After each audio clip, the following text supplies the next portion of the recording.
ఇది కార్తికేయ, మురుగన్, సుబ్రహ్మణ్య భగవానులకు అంకితమైన శక్తివంతమైన మంత్రం.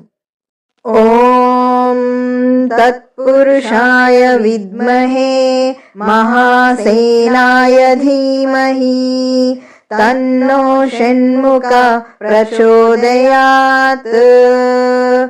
అనగా గొప్ప సైన్యానికి అధిపతి అయిన షణ్ముఖ భగవంతుడిని ధ్యానిస్తున్నాము.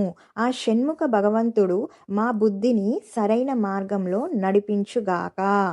ఈ మంత్రం వల్ల కలిగే ప్రయోజనాలు ఏంటి అంటే ఏకాగ్రత, మేధస్సు పెరుగుతాయి. ఒత్తిడి, ఆందోళన తగ్గి మనసుకు ప్రశాంతత లభిస్తుంది. కుజదోష నివారణకు కూడా ఈ మంత్రాన్ని జపిస్తారు. కేవలం మంత్రం మాత్రమే కంటిన్యూస్గా వినాలి అనుకునే వాళ్ళందరి కోసం ఒక షార్ట్ వీడియో అప్లోడ్ చేశాను, అది వినండి.